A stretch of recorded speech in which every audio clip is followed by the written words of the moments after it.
Market में एक बहुत बड़ा मिथ है जेपीएससी को लेके। इसका सिलेबस बहुत ज़्यादा वास्ट है और बहुत चीज़ें इसमें डाली गई है।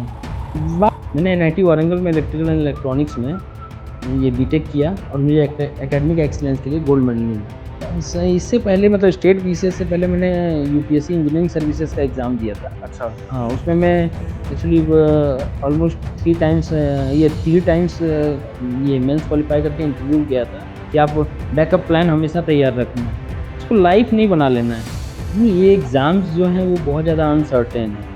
इसमें मतलब लक, लेबर, चांस जो बोला जाता है वो तीनों मतलब इक्वली प्ले करते हैं। होता क्या है ना कि जब आप इस लेवल के एग्जाम के लिए प्रिपरेशन करना स्टार्ट करते हैं ना, और अगर आप कुछ नहीं कर रहे हो, सिर्फ एग्जाम का प्रिपरेशन, लोग ना टोन कसना स्टार्ट करते हैं, है ना, कि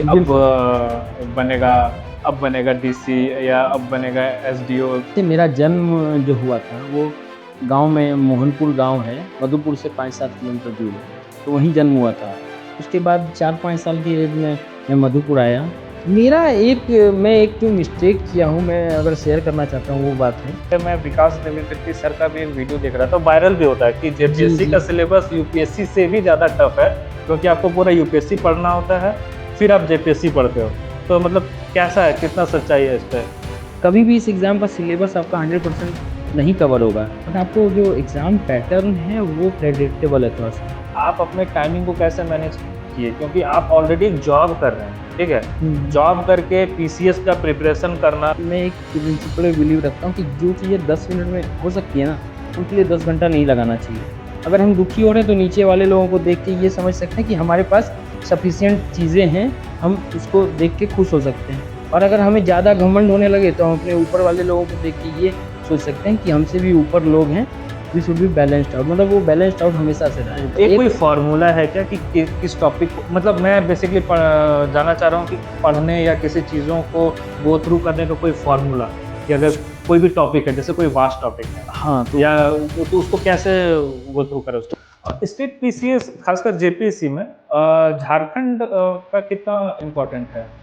झारखंड के जो जीके जीएस है, झारखंड हिस्ट्री है, उसका कितना इम्पोर्टेंस है और उसकी प्रिपरेशन कैसे? जैसे कई बार होता है कि हम नए टॉपिक्स पढ़ते जा रहे हैं और भूलते भी चले जा रहे हैं, ये बहुत बड़ा प्रॉब्लम है एस्पिरेंट के साथ। उस पर कैसे काम किया जाए, उस पर कैसे फोकस, आप क्या करते थे उसके लिए? तो मतलब नोट्स कैसे बनाया जाए? बहुत से लोग मेरे से सवाल करते हैं कि क्या फॉर्मेटिंग होना चाहिए। सपोज कोई भी सब्जेक्ट है, किसी भी टॉपिक पे मुझे नोट्स बनाने हैं, तो क्या की पॉइंट्स है जो हमको ध्यान में रखने हैं, क्या करना है, कैसे करना है, वो तो समझ लो। बहुत इंपॉर्टेंट है क्या नहीं करना, हाँ, क्या नहीं पढ़ना है।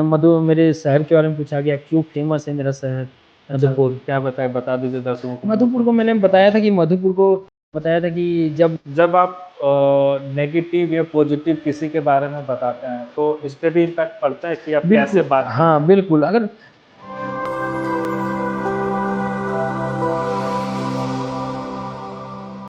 नमस्कार दोस्तों, मैं हूं कुमार और आप देख रहे हैं जनता स्पॉट। दोस्तों, आज हमारे साथ हैं एक ऐसा चेहरा जिसकी कहानी हर उस युवा को राह दिखा सकती है जो जॉब के साथ सिविल सेवा की तैयारी कर रहा है। मधुपुर के कुणाल किशोर रॉय, जिन्होंने आईआईटी की कठिन परीक्षा पास की, फिर एनआईटी वारंगल से इंजीनियरिंग की और पढ़ाई के साथ साथ उन्होंने अपनी शानदार परफॉर्मेंस के लिए वहाँ पे सम्मानित भी किए गए। वे अभी वर्तमान में सेल में एक अधिकारी हैं और इस व्यस्त प्रोफेशनल जीवन के बीच भी उन्होंने यूपीएससी का इंटरव्यू 3 बार दिया और अब जेपीसी में उन्होंने रैंक 45 लाके एक मुकाम हासिल किया है। ये उनका दूसरा प्रयास था और मैं बता दूं कि पिछले बार भी उन्होंने इंटरव्यू दिया था। इन सारी परिश्रमों और प्रयासों के बावजूद वो कैसे मोटिवेट रखे अपने आप को, क्यों डिमोटिवेट नहीं हुए, क्या उन्होंने गलतियां की, आज हम जानेंगे उनसे उनकी पूरी स्ट्रैटेजी कि क्या करना चाहिए, ऐसे परीक्षा को पास करने के लिए क्या स्ट्रैटेजी प्लानिंग होनी चाहिए, क्या नहीं करना चाहिए, सबसे इम्पोर्टेंट वाली बात। और सबसे अच्छी बात कि अपने आप को मोटिवेट क्यों कैसे रखें, इतने प्रयासों के बाद भी वो निरंतर प्रयास करते रहे और आखिरकार उनको सफलता मिली। तो आज हम बात करेंगे श्री कुणाल जी से जनता स्पॉट पे। चलिए उनसे बातचीत शुरू की जाए। नमस्कार कुणाल जी। नमस्कार। जनता स्पोर्ट के पूरे टीम की तरफ से आपको बहुत बहुत शुभकामनाएं। Thank you so much. आप लोग अपना समय निकाल के आए। तो हम जानना चाहेंगे, थोड़ा सा कैजुअल रखेंगे, एकदम इंटरव्यू टाइप नहीं, एकदम ठीक है, ठीक मस्त है, आप हाँ। आराम से ठीक है, रिलैक्स ठीक होके हम लोग है। बात करेंगे बिल्कुल, एकदम। बिल्कुल। अपने बारे में कुछ बताइए, हम लोग एकदम बचपन से स्टार्ट करेंगे। जैसे मेरा जन्म जो हुआ था वो गाँव में मोहनपुर गाँव है, मधुपुर से 5-7 किलोमीटर दूर है, तो वहीं जन्म हुआ था।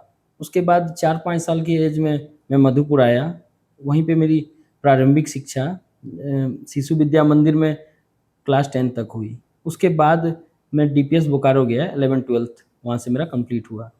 मैंने एनआईटी वारंगल में इलेक्ट्रिकल एंड इलेक्ट्रॉनिक्स में ये बीटेक किया और मुझे एकेडमिक एक्सीलेंस के लिए गोल्ड मेडल मिला। अच्छा, एनआईटी में एनआईटी वारंगल। औरंगल। ये वो क्या स्ट्रीम था उसमें आपका? मेरा electrical and electronics electric. Engineering था। Great great. उससे पहले मैंने आई मतलब एआई ट्रिपल ई में भी निकाला था और आईआईटी में भी मेरा रैंक था।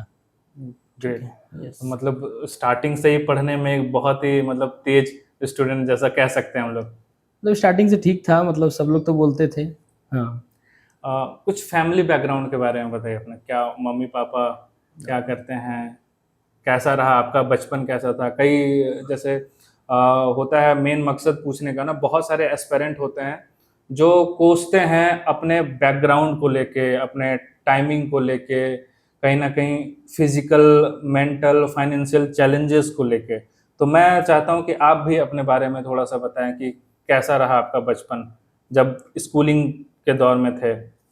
मेरा बचपन में मतलब मेरे जो फादर थे, अब हमारे साथ वो नहीं है अभी। अच्छा।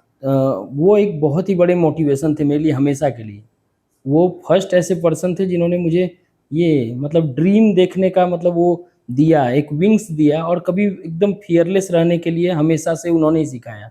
आज की डेट में भी मैं बहुत ज़्यादा फ़ियरलेस हूँ, किसी भी चीज़ के लिए मैं मतलब कुछ भी अटेम्प्ट करने से पहले ज़्यादा हिचकिचाता नहीं हूँ। तो वो मेरे आइडल एक तरह से थे। मेरी मदर जो है वो अभी गृहिणी है, वो शुरू से ही। मेरे फादर एलआईसी में उनका एजेंसी था। अच्छा। तो फाइनेंशियल चैलेंजेस थे बट उन्होंने कभी मुझे फ़ील नहीं होने दिया फाइनेंशियल चैलेंजेस का, मुझ तक नहीं आया। मतलब अपने बच्चों तक वो, उनको कभी वो पढ़ने नहीं नहीं, दिया। वो लोग में और कहीं पैसे ना कहीं आपको लग रहा था कि मतलब घर में ऐसा है, सिचुएशन है, और लोग मतलब कई बार होता है कि हम लोग जब देखते हैं ना, बात करते करते पता फील हो जाता है कि मम्मी पापा बता नहीं रहे हैं, बट हमें पता होता है कि हाँ कुछ है, वो सेक्रीफाइस कर रहे हैं, बट अब लगे रहे अपने जर्नी पे। फिर आप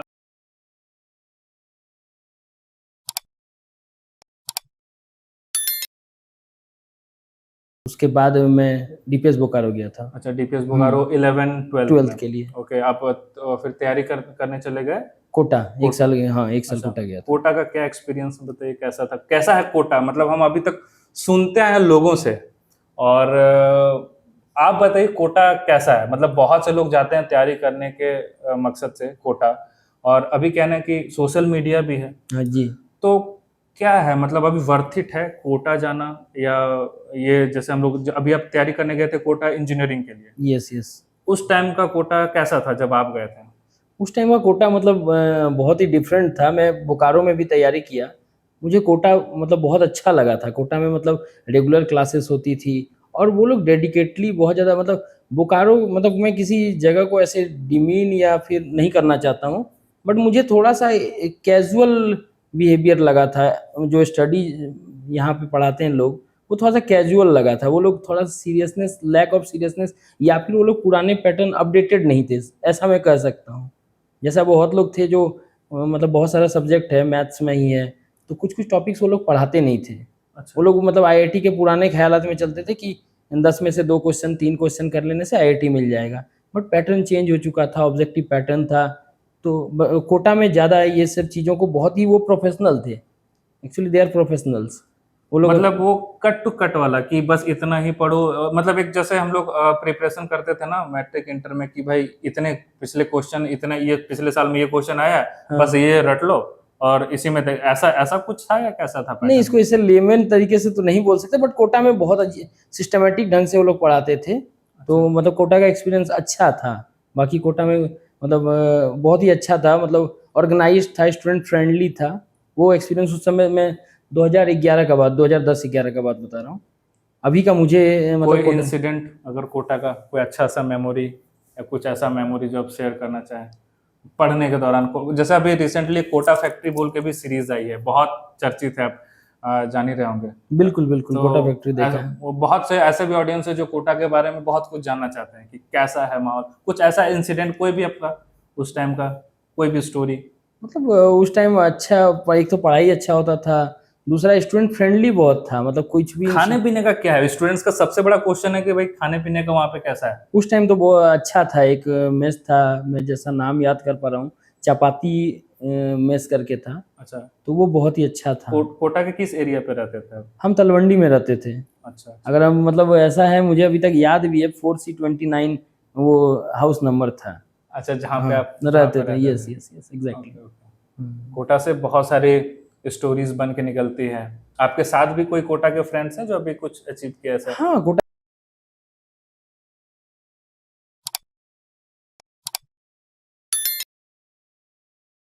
अच्छे कॉलेजेस से MBBS किया है, MD किसी ने MS किया है, तो वो लोग अच्छी जगह पे हैं। ओके, फिर कोटा से प्रिपेयर किए, कोटा पे फिर आप एंट्रेंस दिए। हाँ, देन मेरा AIEEE में मतलब ये NIT वारंगल मिल रहा था, और IIT में ISM धनबाद मिल रहा था, बट मैंने NIT Warangal electrical and electronics engineering select किया। तो मतलब जब पहली बार सिलेक्शन हुआ आईआईटी में, कैसा था उस समय का फीलिंग? मतलब अच्छा था। मतलब मैं शुरू से ऐसा हूँ कि मैं ज़्यादा किसी चीज़ को लेके खुश या ज़्यादा दुखी ये नहीं होता हूँ। Neutral type? न्यूट्रल टाइप रहता हूँ, क्योंकि मुझे लगता है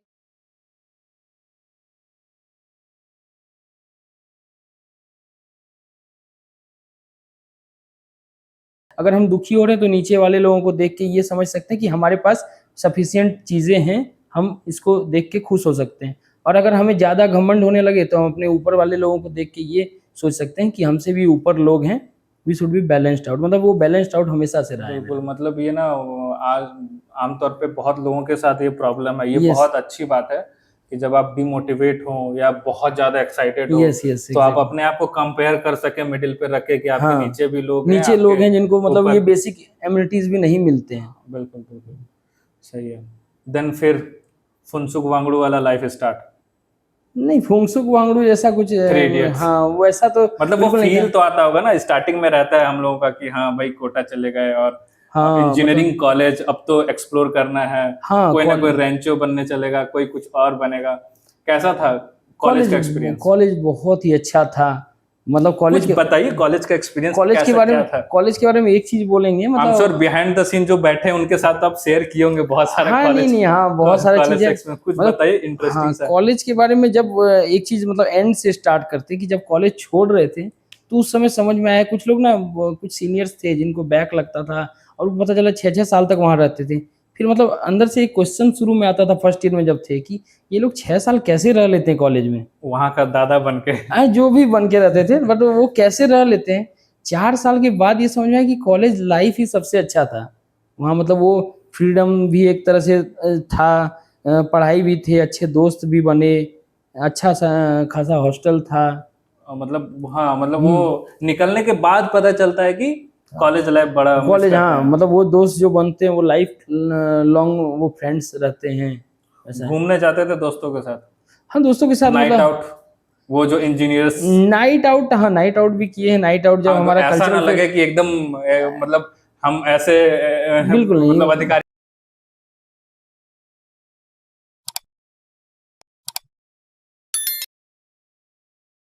जब भी कल्चरल फेस्ट होता था, ये स्प्रिंग स्प्री और या फिर टेक्निकल फेस्ट टेक्नोजियन, तो उस समय हम लोग नाइट आउट भी कर लेते थे। पूरा वहाँ। हाँ, नाइट आउट उस समय होता था।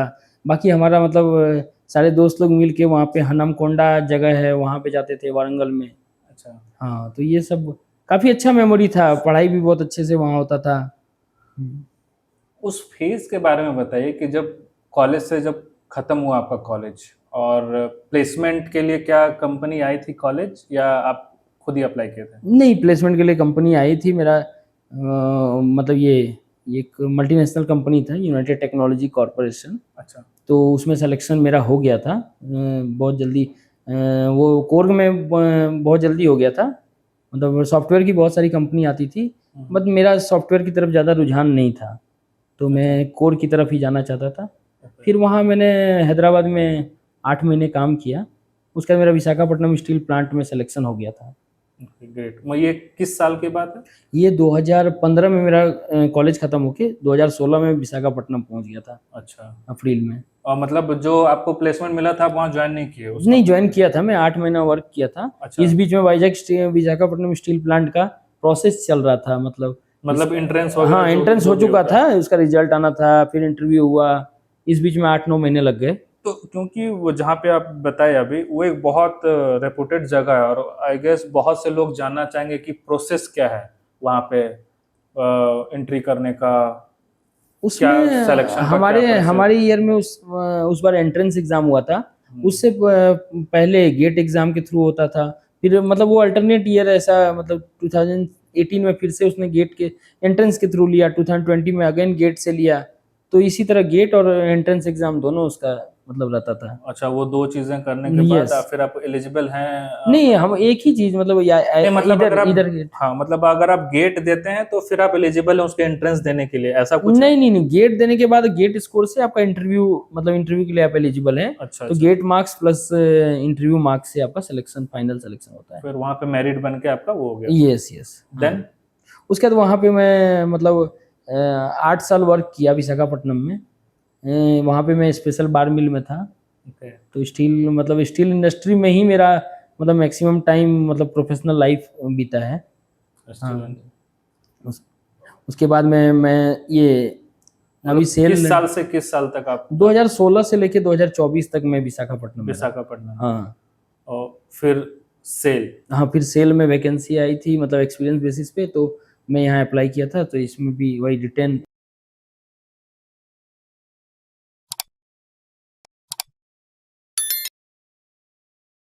जॉब रोल क्या है सेल में आपका जॉब? मेरा बेसिकली यहाँ सेंटर फॉर इंजीनियरिंग टेक्नोलॉजी है। तो ये बेसिकली ये फिजिबिलिटी स्टडी करता है। कोई भी प्रोजेक्ट सेल का, कुछ भी एक्सपेंशन प्रोजेक्ट आए या फिर कोई एग्जिस्टिंग प्रोजेक्ट में कुछ चेंजेस, या जो जहाँ पे प्लांट चल रहा है वहाँ पे कुछ प्रोजेक्ट आने से सेट एक तरह से कंसल्टेंसी है, in house consultancy of SAIL है। जैसे मैकॉन एक सारी कंपनियों का कंसल्टेंट है। हाँ। उस तरह से सेल अभी in house consultant of SAIL है। सेल में जो भी एक्सपेंशन प्रोजेक्ट ये सब आते हैं, तो बेसिकली वो सेट को ही रेफर करता है। सेट उसका टेक्निकल फिजिबिलिटी स्टडी करता है। ओके। तो टेक्निकल फिजिबिलिटी स्टडी करने के बाद उसका FR feasibility report and technical specification ये सब बनाता है। मतलब प्रोजेक्ट फॉर्मुलेशन से लेके एग्जीक्यूशन तक पूरा हाँ वो सब देखते हैं। हाँ, एक आप तरह से। मतलब क्या मतलब सुपरवाइज कर रहे हैं कामों को या फिर? मेरा इलेक्ट्रिकल, इसमें इलेक्ट्रिकल है। तो मैं इलेक्ट्रिकल डिपार्टमेंट में हूँ, तो मैं उसी में अभी मेरा रोल है। ओके। यस। तो फिर ये स्टेट पीसीएस कैसे आया दिमाग में? स्टेट पीसीएस से मतलब पहले एक अब मैंने अच्छा कर रहे हैं और सेल बहुत अच्छी कंपनी, जहाँ पे आप थे विशाखापट्टनम में वो भी बहुत अच्छे जगह से पा रहे हैं, तो अचानक से स्टेट पीसीएस क्यों?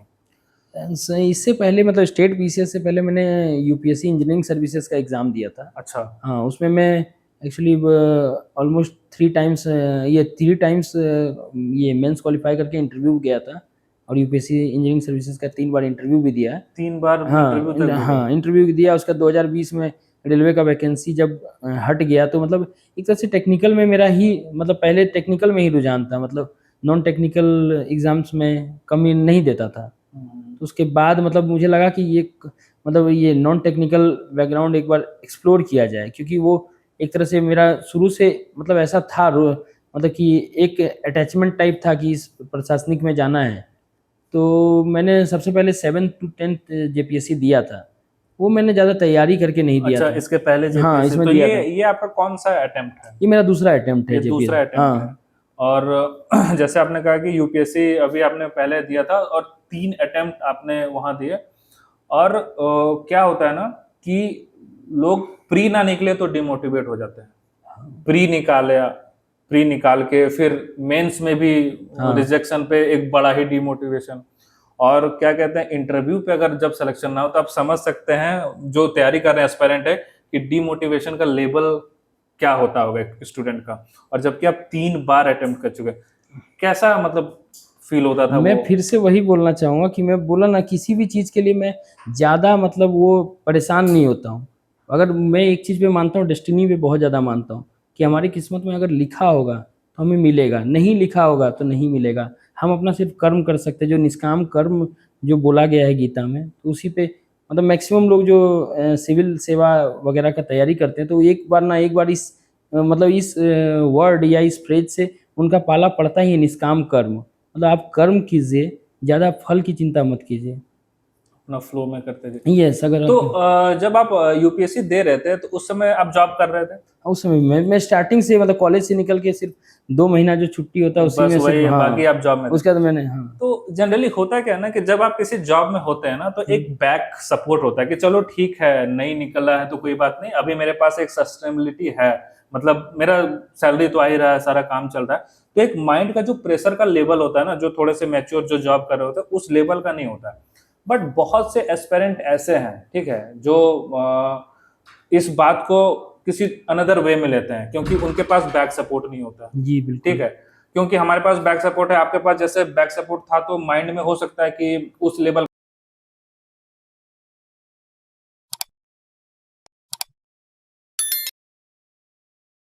चाहे यूपीएससी जैसे एग्जाम हो, और जब आप असफल हो जाते हैं, खासकर इंटरव्यू तक जाके या तो प्री में या मेंस में, तो आप तो अपना अंडरस्टैंडिंग ठीक है, अपना मोटिवेशन ठीक है, बट ऐसे स्टूडेंट्स को आप क्या गाइड करेंगे कि कैसे डील करें वैसे सिचुएशन से? नहीं, ये एग्ज़ाम्स जो हैं वो बहुत ज़्यादा अनसर्टेन है। इसमें मतलब लक, लेबर, चांस जो बोला जाता है वो तीनों मतलब इक्वली प्ले करते हैं। मतलब आपका लक भी होना चाहिए, लेबर भी, सारा ही कुछ हिट होना चाहिए। अगर आपका मान लीजिए आप मेहनत बहुत अच्छे से किए हैं, आपका लक भी उस बार साथ दे दिया, मेबी आपको सर्विस उस प्रेफ़रेंस का नहीं मिलेगा। वो हिट होना चाहिए, मतलब ये बुल्स आई जो हिट बोलते हैं वो होना चाहिए। तो बेसिकली मैं उनको यही बोलना चाहूँगा कि आप अल्टरनेट करियर्स को भी एक्सप्लोर करते रहें। स्किल तो डेवलप करना ही है। स्किल मतलब अभी जो जैसे चीज़ें चेंज हो रही, तो आपको स्किल तो अपने आप को डेवलप करके रखना है कि आप बैकअप प्लान हमेशा तैयार रखना है। इसको लाइफ नहीं बना लेना है। ये भी एक सर्विस है, आप अदर वे में भी सर्विस कर सकते हैं। अगर आप सर्विस के लिए ही मोटिव से आ रहे हैं तो बिल्कुल आप।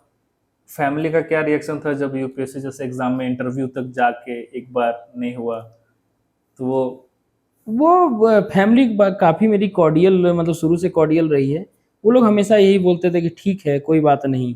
क्योंकि वो जानते कि अगर हम डिमोटिवेट करेंगे तो ये और डिमोटिवेट हो जाएगा उनको भी। लेकिन एक बात ये था कि ये खुद से कर रहा है, जॉब के साथ कर रहा है, तो मतलब कुछ वो तो मतलब उनके वैसा, उनके दिमाग में ना सस्टेनेबली वो है कि चलो ठीक है, एक जगह पे हाँ, सेटल है, सेटल है। नहीं भी निकला तो कोई सुनेगा, अच्छे खासे जगह बिल्कुल, पे वही वो सेटल है। जहाँ तक मैं समझ पा रहा हूँ यही दिमाग में रहता होगा। हाँ, हाँ, कि कुछ रहता है।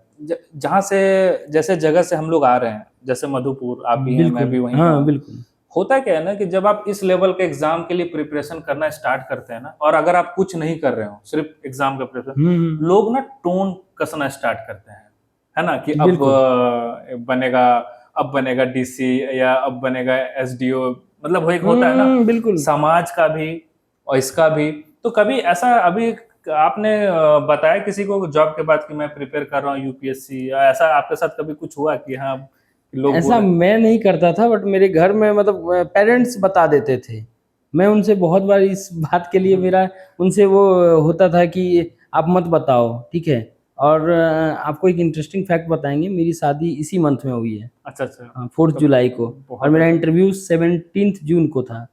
ओके, ठीक है? ओके। तो मतलब मैं शादी के लिए भी प्रिपेयर कर रहा था, और और इंटरव्यू के लिए बस इंटरव्यू मतलब के हाँ, लिए इंटरव्यू उस बीच में आया तो मुझे भी बहुत ज़्यादा थोड़ा-सा खुद टेंशन हो रहा था, बट मैं किसी से एक्सप्रेस कर नहीं सकता था, तो मतलब बस वैसा है। तो मतलब 2-2 इंटरव्यू, एक लाइफ का, हाँ, एक जॉब का। हाँ, बिल्कुल। दोनों हाँ, दोनों और एक साथ मैं यार हैं। और इसलिए मैंने किसी को बताया भी नहीं था, मतलब बहुत कम लोगों को पता था कि मेरा इंटरव्यू है। अच्छा, ठीक अच्छा। है? मैं इस प्रोसेस के बारे में मैं अपने, क्योंकि आपके साथ जो लोग सुनते हैं ना, आपके क्लोज़ वन्स, वो भी इस प्रोसेस में ग्राइंड होते जाते हैं। हाँ, कि एक हाँ, उम्मीद लग जाता हाँ, है ना कि उम्मीद बढ़ भाई जाता है। सामने दोस्त है या इसका इसका हो रहा है, तो वो बिल्कुल। बीच में वो भी पोक करना स्टार्ट कर देता है कि भाई हुआ क्या? हाँ, ठीक है, हुआ, नहीं हो हुआ, हुआ या मतलब जो वेल विशर्स होते हैं उनको और ज़्यादा टेंशन हो जाता है नहीं हाँ, होने से, कि नहीं ठीक होने है? से। तो इसलिए मैं चाहता था कि अगर चीज़ें फाइनल होती है तो बताऊँगा, अगर नहीं होती है तो ठीक है, ये ये तो देखिए क्या सोसाइटी का ही इशू है, मतलब ना हो जाता है, लोगों को पता चल जाता है, आन जाने माता पिता भी बोल देते हैं कहीं ना कहीं, जैसे बच्चे प्रिपेयर कर रहे होते हैं ना, तो बोल देंगे, फिर चाचा ताऊ और बगल के आंटी बोलना स्टार्ट करेंगे, अरे ये लड़का तो अब तो डीसी बनेगा, ठीक है। उस फेज में आप क्या सजेस्ट करेंगे एस्पेरेंट को कि ऐसे सिचुएशन से कैसे डील करें, क्योंकि क्या होता है ना कि हम प्रिपरेशन स्टार्ट करते हैं, लोग कुछ और कहते हैं, उनकी एक्सपेक्टेशन आपके एक्सपेक्टेशन से हाई रहती है, और कहीं ना कहीं आप अंडर प्रेशर आ जाते हैं, फैमिली के हो, सोसाइटी के हो, परफॉर्मेंस प्रेशर है, तो उस सिचुएशन पे आप तो इस पे क्या मैं बोलेंगे? एक ही चीज बोलना चाहूंगा, इंग्लिश में एक प्रोवर्ब है, सक्सेस हैज मेनी फादर, ऐसा कुछ मैं एग्जैक्ट बोल पा रहा हूँ या नहीं पता नहीं मुझे, but success has many fathers, मतलब आप एक बार सक्सेसफुल हो जाएंगे, जो लोग आपको क्रिटिसाइज कर रहे हैं वही लोग आपके अपने हो जाएंगे। इसलिए आपको उस चीज को सोचना है, इस मेच्योरिटी आपको, क्योंकि एक अगर आप सेवा में आते हैं तो आपको एक मेच्योरिटी लेवल डेवलप करना पड़ेगा। अगर आप हर चीज से परेशान हो जाएंगे, अगर चीज़ों को कुछ चीज़ें इग्नोर भी करना होता है, आपको नेगेटिव पीपल से दूर रहना है, हमेशा आपको नेगेटिविटी से लाइफ में दूर रहना है, तो यही आपको सक्सेस मिलेगा, क्योंकि आपको नेगेटिविटी होगा तो आपके किसी भी स्टेज में आप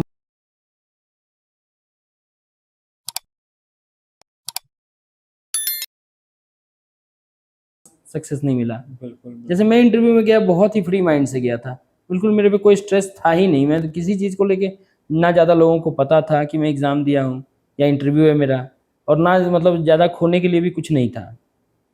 हाँ, एक वो बैक सपोर्ट वाला था कि बैक चलो सपोर्ट था, और दूसरी बात किसी हुआ को तो पता नहीं। बेस्ट, हाँ या तो नेक्स्ट एक हम लोग बोलते हैं ना कि हाँ हाँ चलो होता है तो बेस्ट, या ठीक तो है, मतलब हाँ हाँ ठीक है अगर होता तो हाँ बढ़िया। मतलब तो वो 3 अटेम्प्ट फेल करने के बाद फिर आप सोचे कि अब जेपीएससी ट्राई किया जाए, या पहले से दिमाग में था स्टेट पीसीएस? नहीं, स्टेट पीसीएस मेरे दिमाग में नहीं था उस टाइम। मैं 2021 सितंबर में पहली बार प्री देने आया था देवघर, मतलब मैं घर ही, वो सिर्फ घर ऐसा आया था, तो जेपीएससी का फॉर्म भी भरा था तो दे दिया एग्ज़ाम। तो उसमें मेरा पहला लिस्ट जब आया था तो उसमें मेरा नाम नहीं था, प्री निकला था तो, लेकिन उसका बाद में रिजल्ट मॉडिफाई हुआ और मेरा लिस्ट में नाम आया। सेकंड लिस्ट में? हाँ अच्छा, सेकंड लिस्ट मतलब में। फर्स्ट अटेम्प्ट में ही हाँ आपका प्री में फ्री वो हुआ, सेकंड लिस्ट तो में आया? फिर मेंस के लिए उसमें 21 दिन का टाइम मिला था, तो मैं 5 दिन तो इसी में कि जाना है नहीं जाना है, विशाखापट्टनम से यहाँ रांची आना है एग्जाम देने, इसमें मेंस बिता दिया। एग्जाम। हाँ, और मेरा तैयारी भी उतना ज़्यादा अच्छे से नहीं था। तो इस पे आएंगे बाद में, जी ये पूछना चाह रहा था मैं कि जैसे आप एक एक प्रिपरेशन स्टार्ट करने से पहले भी एक प्रिपरेशन होता है, खासकर आप यूपीएससी स्टेट पीसीएस, मतलब उसमें आप गो थ्रू करते हैं सिलेबस को, जी जी अपने आप को भी आंकते हैं कि बिल्कुल। ये एक तरफ सिलेबस है, एक तरफ हम हैं, क्या हो पाएगा, सोर्सेस क्या है नहीं है, तो उस प्रिपरेशन के बारे में बताइए, ताकि एस्पेरेंट को भी एक समझ में आए कि जब हम किसी चीज, बहुत से लोग शौक में भी स्टार्ट हो जाते हैं जी यूपीएससी, बिल्कुल बिल्कुल। ठीक है, तो वो उसका कोई पैरामीटर है या कुछ, मतलब कैसे हम डिसाइड करें कि हाँ किया जा सकता है, या पहले का जो आरएनडी हम लोग बोलते हैं किसी भी चीज को स्टार्ट करने से पहले, ब्रेनस्टॉर्मिंग टाइप ब्रेन का। स्टॉर्मिंग, वो Yes. क्या था आपका? मैं एक जो मिस्टेक किया हूँ, मैं अगर शेयर करना चाहता हूँ वो बात है, मैं चीज़ों को लेके ना, मतलब मैं इस एग्ज़ाम के लिए ये था, इंजीनियरिंग सर्विसेज में काफ़ी मतलब कॉलेज में किया था तो, मतलब अपना सिलेबस, तो उसके अकॉर्डिंग मैं कम तैयारी में भी दे देता था। लेकिन इस एग्ज़ाम के लिए मैं सोचता था डेडिकेट प्रिपरेशन करूँगा, 100% सिलेबस कंप्लीट करूँगा, उसके बाद इस एग्ज़ाम को अटेम्प्ट करूँगा, जो मैं एक समझता हूँ बहुत बड़ा ब्लंडर था मेरे केस में। कभी भी इस एग्ज़ाम का सिलेबस आपका 100% नहीं कवर होगा। अब मेरा अभी सिलेक्शन हो गया है, तो भी मैं अब क्लेम नहीं कर सकता मेरा 100% सारा कुछ कंप्लीट था, सब अच्छे से कंप्लीट था, नहीं। और कोई ऐसा बोलता है तो फिर पता नहीं, वो हो सकता है झूठ बोलता है, या फिर पता नहीं वो कुछ अलग ही मतलब किया वो 100% कभी 100% कभी अचीव नहीं होगा। नहीं आपको हो जिस पाता है। अटेम्प्ट, मतलब अगर आपके पास जैसे जेपीएससी एग्ज़ाम में अटेम्प्ट्स का कुछ ऐसा रेस्ट्रिक्शन नहीं है, तो आपको जितना आपका तैयारी हो गया है, आपको उसमें अटेम्प्ट ले लेना चाहिए। तो वही मैंने किया, मतलब मैं पहली बार दिया तो मुझे लगा कि इसका सिलेबस बहुत प्रेडिक्टेबल है।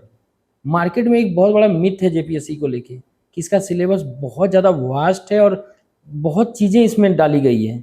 बात सही है, बहुत वास्ट है, बट ये प्रेडिक्टेबल है। बिल्कुल, मतलब ये बात मैं भी कहना चाहूंगा, क्योंकि जैसे अभी कुछ दिन पहले मैं विकास देवीकृति सर का भी एक वीडियो देख रहा था, वायरल भी होता है कि जी जेपीएससी जी का सिलेबस यूपीएससी से भी ज्यादा टफ है, क्योंकि आपको पूरा यूपीएससी पढ़ना होता है, फिर आप जेपीएससी पढ़ते हो, तो मतलब कैसा है, कितना सच्चाई है इस पे? जैसे मैं किसी इन पर्सन पे कुछ नहीं बोलना चाहूँगा, लेकिन हाँ, ये एक मेरे हिसाब से बहुत ही ज़्यादा प्रेडिक्टेबल सिलेबस है जेपीएससी का, जहाँ तक मुझे समझ में आया है कि आपको वेल डिफाइंड सिलेबस है, आपको उसी में तैयारी करना है, आपको उसी से क्वेश्चन उसी फॉर्मेट में आएगा। तो आपको इस बात में घबराना नहीं है कि बहुत ज़्यादा, हाँ आपको वाइड एरिया पढ़ना है, जैसे आपको ancient, medieval, modern, Jharkhand history पढ़ना है, आपको ज्योग्राफी में भी पब्लिक एड पब एड के आपको मतलब पूरे ऑप्शनल जैसा इसका सिलेबस है। मतलब जहाँ तक मैंने देखा कि बहुत सारे से मतलब जो इग्नू का जो कोर्स मटेरियल है उससे पूरा सेम टू सेम मतलब मैच खाता है, या फिर लक्ष्मीकांत का भी पब एड है उससे मैच खाता है। तो सिलेबस वास्ट है नो डाउट, बट आपको जो एग्जाम पैटर्न है वो प्रेडिक्टेबल है, थोड़ा सा आपको ऑप्शंस मिलते हैं। मतलब प्रेडिक्टेबल इन सेंस कहते हैं कि अगर आपकी बेसिक स्ट्रांग है। नहीं आपको मतलब आप 4 सेक्शन, जैसे हिस्ट्री में 4 सेक्शन है, हाँ, तो 4 सेक्शन से एक एक क्वेश्चन आएगा, तो उसमें आपको 2 अटेम्प्ट करना है। आपको हिस्ट्री मतलब एंशिएंट, मिडाइवल और मॉडर्न मॉडर्न और झारखंड और हिस्ट्री, झारखंड हिस्ट्री। इससे 4 क्वेश्चन, एक एक क्वेश्चन हर सेक्शन से हाँ, आएंगे। ओके। इसमें आपको 2 क्वेश्चन अटेम्प्ट करने हैं। उसमें हाँ हाँ, मतलब 4 में से 2। तो मतलब क्या है कि स्ट्रेटेजिक हाँ बना के कि बिल्कुल। इतने में इतना क्वेश्चन आ रहा है, हाँ ठीक है। तो आप अपने स्ट्रेटेजी के बारे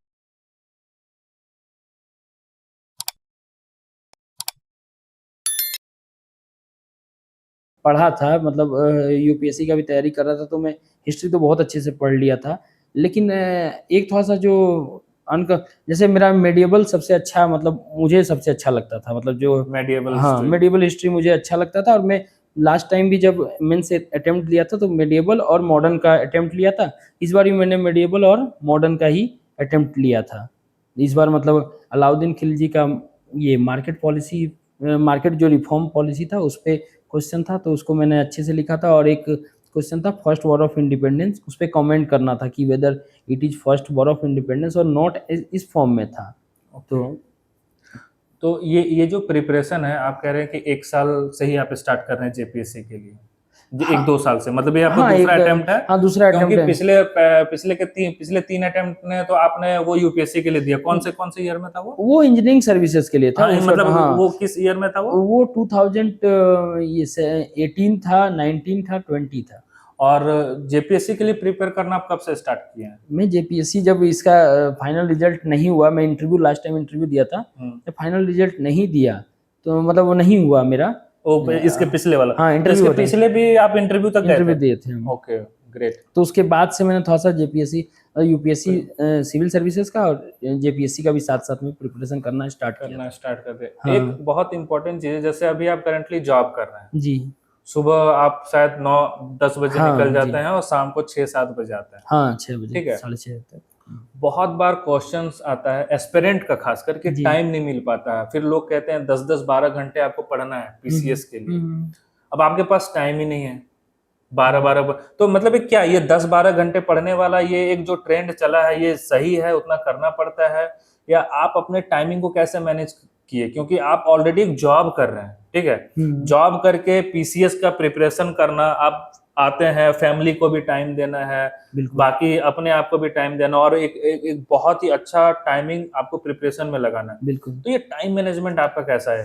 ये बहुत इंपॉर्टेंट है, क्योंकि बहुत से लोग जो मेट्रो सिटी या जहाँ पे जॉब करते हैं वो भी कहीं ना कहीं सोचते हैं, बट वो टाइम मैनेजमेंट के कारण ही ना वो पीछे हट जाते हैं। तो आप कैसे मैनेज किए अपना टाइम? मेरा आज से नहीं, शुरू से ऐसा रहा है। 10th वगैरह में भी ये था, 10th से 12th, बाकी इंजीनियरिंग भी। जब भी मेरा एक पेरेटो लॉ होता है, पेरेटो लॉ में क्या होता है कि ना 20% जो आपका रिसोर्स, मतलब 20% एरियाज ही है, वो आपके 80% जो आउटपुट है उसको डिसाइड करेगा। तो वो जो घंटों की बात है कि 8-10 घंटे लगाने हैं पढ़ने के लिए, वो क्या है? फिर आप कैसे मैनेज किए? ये मैंने सच है? नहीं, मैंने तो मतलब सच होगा, बहुत लोग करते हैं, बट मैंने मतलब नहीं। जैसे अब कोटा में भी मतलब एक एक्सपीरियंस मैं शेयर करता हूँ। एक मतलब हमारे साथ पड़ोस में रहते थे वो, मतलब ऐसा पढ़ते थे, मतलब उस टाइम भी वो 12-13 घंटा 14 घंटा भी पढ़ते थे। बट मेरे साथ ऐसा नहीं हो पाता था। मैं मतलब रेगुलर जॉब में था, और मतलब कभी भी मैंने जॉब से ब्रेक नहीं लिया है कि मतलब एग्ज़ाम के लिए प्रिपरेशन के लिए ब्रेक लेना, वो सब नहीं होता था। हमारा वहाँ पे विशाखापट्टनम स्टील प्लांट में जैसे मेरा शिफ्ट ड्यूटी था, तो मतलब ए शिफ्ट सुबह 6 से लेके 2:30 बजे तक था। तो मैं 2:30 बजे के बाद मतलब थोड़ा-सा फ्री रहता था, तो शाम में पढ़ता था। बी शिफ्ट 2 से 10:30 बजे रहता था, तो सुबह पढ़ता था, रात में थोड़ा पढ़ लेता था। और तो कितने घंटों का मतलब आप सेटिंग करते थे पढ़ने के लिए? वो मेरा ज़्यादा सीटिंग नहीं रहता था। मेरा मतलब एवरेज मानिएगा तो 4 घंटे 5 घंटे।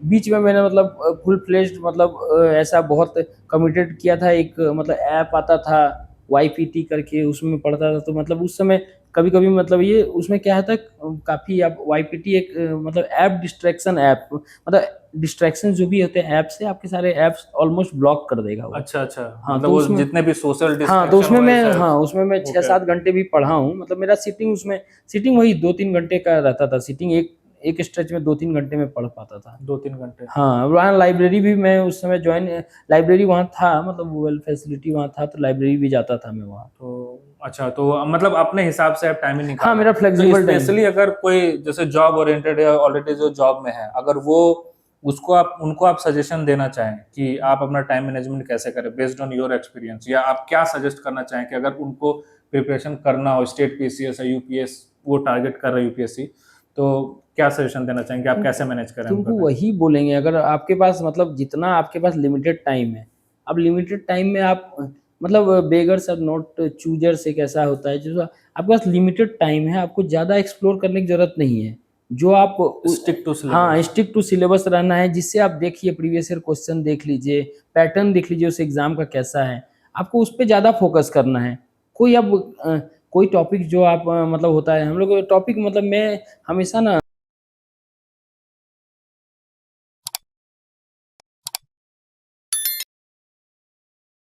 कोई बात मैं समझा सकता हूँ, उसको 10 राइट। मिनट ही उसको देना चाहिए। आपको बिल्कुल। 10 घंटे भी आप कहानी में बता सकता हूँ कि उसके बैकग्राउंड में चला जाऊँ, पूरा सब कुछ बताऊँ, ऐसा ज़रूरी नहीं है। जहाँ पे जो ज़रूरी है उतना देर में करना है। तो हमें तो मतलब ऐसे पॉइंट्स जो आप देख रहे हैं कि बार-बार उस पे फोकस किया जा हाँ, रहा है, वही ऐसे बार-बार एग्ज़ैक्टली। क्वेश्चंस आ रहा है, तो कहीं न हाँ, कहीं आप उस टॉपिक को अच्छे से हाँ, उसमें अच्छे स्ट्रॉन्ग पॉइंट्स, हाँ, अच्छे अच्छे पॉइंट्स पॉइंट्स हैं, क्योंकि उसमें मतलब कर सकते। आप कहीं न कहीं प्रीवियस ईयर्स क्वेश्चंस के बारे में बता रहे हाँ, हैं कि हाँ, हाँ। पीवाईक्यू कितना इंपॉर्टेंस रखता है?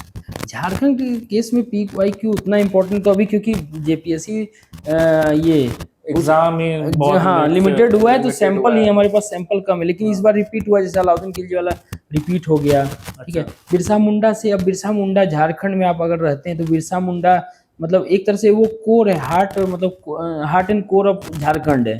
आप बिरसा मुंडा के बिना झारखंड सोच ही नहीं सकते हैं। राइट। तो फिर आप उस टॉपिक को आप हमेशा अच्छे से प्रिपेयर कीजिएगा। और स्टेट पीसीएस खासकर जेपीएससी में झारखंड का कितना इम्पोर्टेंट है? झारखंड के जो जीके जीएस है, झारखंड हिस्ट्री है, उसका कितना इम्पोर्टेंस और उसकी प्रिपरेशन कैसे हो? क्योंकि बहुत से ऐसे कैंडिडेट हैं जो यूपीएससी टारगेट कर रहे हैं, यस, यस। अब वो झारखंड पे आते हैं। अब हुँ। अब बहुत लोगों को ऐसा क्वेश्चन है कि झारखंड का सिलेबस ही बहुत बड़ा है, यूपीएससी सिलेबस प्लस झारखंड का सिलेबस, जेपीएससी में कैसा है? झारखंड का सिलेबस देखिए, झारखंड का सिलेबस वेल डिफाइंड है। आप सही बोले, झारखंड का मेजर जो सबसे ज़्यादा आपको जो ज़रूरत पड़ेगा वो प्री में पड़ेगा। क्योंकि अच्छा, प्री में आपका 110 क्वेश्चन झारखंड से आएगा। तो आपके वो 220 मार्क्स वहीं पे हो गए। प्री। मतलब प्री में 400 मार्क्स में आपका 220 मार्क्स झारखंड से रिलेटेड आएगा। और उसका सिलेबस बहुत ज़्यादा वेल डिफाइंड है। आपके मतलब यहाँ ये जो शासन व्यवस्था यहाँ का है उससे कितने क्वेश्चन आएंगे, एसपीटी सीएनटी है उससे कितने आएंगे, स्पोर्ट्स से कितने आएंगे, ज्योग्राफी जो झारखंड का मिनरल्स है उससे कितने आएंगे, जो यहाँ का मतलब ट्राइबल कल्चर है उनसे कितना क्वेश्चन आएगा, सब कुछ वेल डिफाइंड है। तो आपको उस हिसाब से मतलब अगर इसके लिए मैंने एक बुक प्रायोजन का बुक यूज़ किया था। काफ़ी अच्छा है मतलब। झारखंड पढ़ने के लिए। हाँ, झारखंड झारखंड पढ़ने के प्रायोजन। लिए, हाँ। ओके। उसका पुराना जो वर्ज़न था वो और भी ज़्यादा अच्छा था। बहुत ही वो क्रिस्प था, जो मैं बोलता हूँ ना कि जो चीज़ें 10 मिनट में हो सकती है उसके लिए 1 घंटा 2 घंटा नहीं देना है। वो उस फॉर्मेट में पिछला पब्लिकेशन था। इस बार का पब्लिकेशन भी मैंने लिया था जो रिसेंट आया था, बट वो थोड़ा-सा मुझे बल्की लगा था, तो मैंने पुराने वर्ज़न में ही स्टिक किया, क्योंकि वो बहुत ही उसमें हाइलाइटेड सारे पॉइंट्स थे। अच्छा, मेन इवेंट्स जो हैं उसको अच्छे से हाइलाइट करके दिया गया था और बहुत ही पतला बुक था। तो ओके। उससे तो मैंने मतलब उसमें कर सकते हैं। हाँ। और रिवीजन का क्या इम्पोर्टेंस है? कैसे आप क्या कहते हैं, मतलब जैसे कई बार होता है कि हम नए टॉपिक्स पढ़ते जा रहे हैं और भूलते भी चले जा रहे हैं। ये बहुत बिल्कुल। बड़ा प्रॉब्लम है बिल्कुल, बिल्कुल। एस्पेरेंट के साथ। हुँ। उस पे कैसे काम किया जाए? उस पे कैसे फोकस आप क्या करते थे उसके लिए? मेरा एक मतलब शुरू से आदत क्या है, मैं पढ़ते टाइम मैं ऐसे कभी नोट्स उतना फ़ॉर्मली नहीं बनाता हूँ।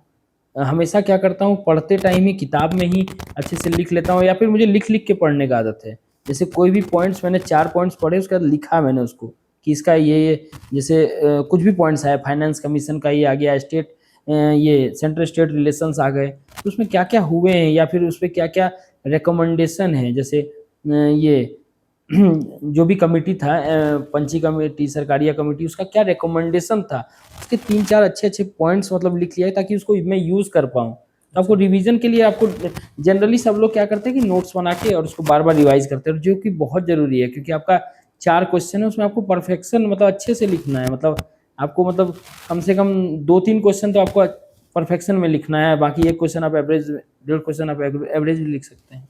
तो मतलब नोट्स कैसे बनाया जाए? बहुत से लोग ऐसा सवाल करते हैं कि क्या फॉर्मेटिंग होना चाहिए। बहुत लोगों का मैंने देखा है कि वो नोट्स के रूप में पूरा का पूरा बुक ही लिख डालते हैं। मेनली जो हम लोग नोट्स बनाते हाँ, हैं उसको स्टेट एनालिसिस पीसीएस में, तो एनालिसिस में आपका मतलब पॉइंट्स है कि जैसे कुछ पॉइंट्स होते हैं कि हाँ ये कैसे हुआ, क्या हुआ, हाँ मतलब वो पॉइंट्स क्या है। अगर सपोज कोई भी सब्जेक्ट है, हाँ किसी भी टॉपिक पे मुझे हाँ नोट्स बनाना है, तो क्या की पॉइंट्स है जो हमको हाँ, ध्यान में रखने हैं और की पॉइंट्स को एक शॉर्ट नोट के फॉर्म में टॉपिक रखना में है। वही है, टॉपिक में फॉर और अगेंस्ट, कोई टॉपिक ऐसा हो तो फॉर एंड अगेंस्ट बना लिया जाए, और कुछ मतलब ऐसे हिस्टोरिकल इवेंट आए तो कुछ हिस्टोरियन के उस पे व्यूज लिख दिया जाए कि वीडी सावरकर ने क्या बोला था, या ये फिर क्यों इम्पोर्टेंट है, हाँ क्या क्या हुआ। हाँ इन्होंने इसको क्यों मतलब माना। एक अगर घटनाक्रम पूछा जाए कि अगर हम्म। कोई टॉपिक है हाँ, तो उस पे हम मतलब इम्पोर्टेंस वाइज क्या क्या होता है, जैसे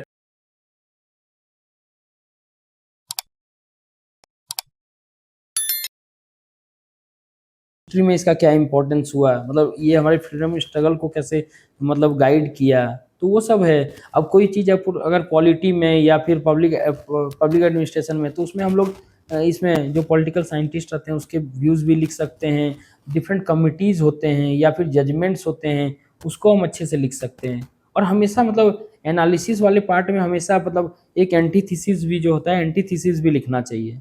मैं एंटीथीसिस भी लिखता था।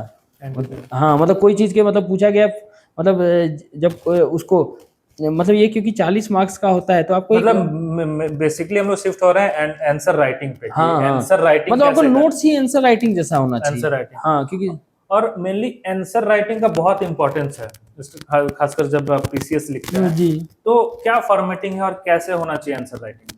मैं आंसर राइटिंग बहुत कम कर पाया था। आंसर राइटिंग मतलब आप मानोगे तो मतलब मैंने बहुत कम आंसर राइटिंग किया। मैंने डायरेक्ट एग्जाम में ही लिखने का मतलब मेरा आंसर राइटिंग शुरू से ही बहुत अच्छा रहा है, मतलब मुझे ज़्यादा प्रैक्टिस का ज़रूरत इसीलिए नहीं पड़ा। और झारखंड में एक चीज़ अच्छा है कि आपको समय का क्रंच नहीं होता है।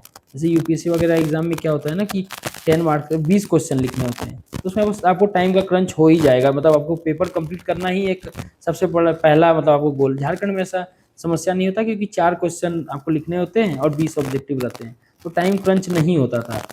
तो मैं हमेशा ये करता था, पॉइंट वाइज ही आंसर लिखता था। कोई भी चीज़ है उसमें डायग्राम, बार चार्ट, ये सब इंक्लूड करने की कोशिश करना। जो डेटा है इकोनॉमी वगैरह में डेटा डाल देता था।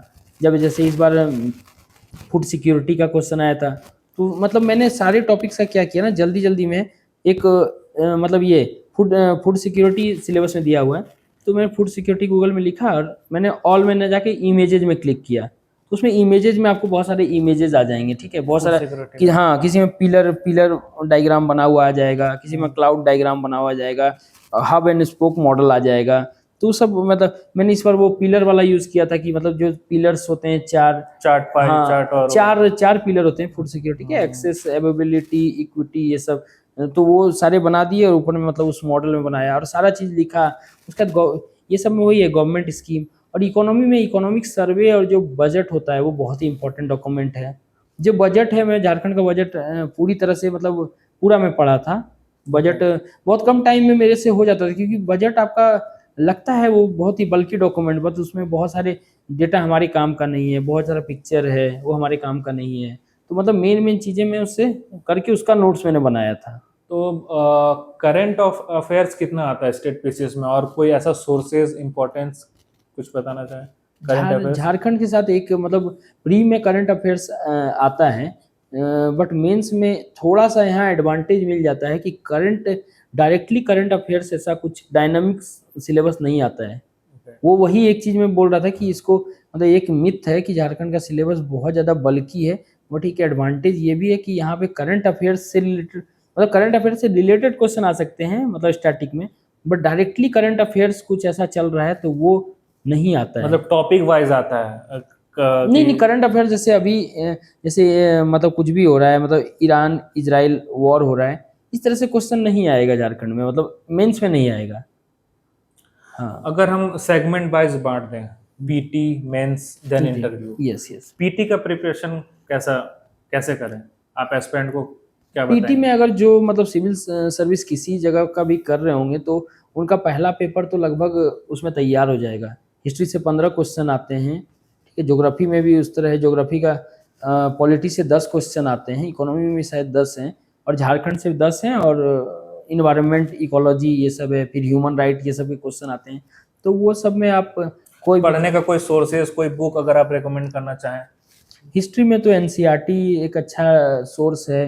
जिनको एनसीईआरटी मतलब अगर लगता है कि ज़्यादा टाइम नहीं है, क्रंच है, तो लूसेंट भी एक अच्छा बुक है। लूसेंट अच्छा बुक है। कुछ लोग घटना चक्र पढ़ते हैं, घटना चक्र डेफिनेटली उसमें बहुत सारा क्वेश्चन मतलब वो थोड़ा सा बल्कि लगता है मुझे, ठीक है, तो मैं वो नहीं किया था। मैं एनसीईआरटी पे सबसे ज़्यादा, मैंने हिस्ट्री बोला आपको, बहुत अच्छे से मैंने पढ़ाई किया था, तो मैंने ओल्ड एनसीईआरटी न्यू एनसीईआरटी दोनों किया था। हाँ, तो और बाकी आप ज्योग्राफी में एनसीईआरटी पढ़ सकते हैं। ज्योग्राफी में एनसीईआरटी के अलावा ज़्यादा कुछ करने का ज़रूरत नहीं है। बाकी मेंस में आपको मैंने इंटरनेट से जैसे पीएमएफ आईएएस करके एक पीएमएफ है, पुअर मेंस फ्रेंड, मतलब ऐसा एक वो बेसिकली ज्योग्राफी और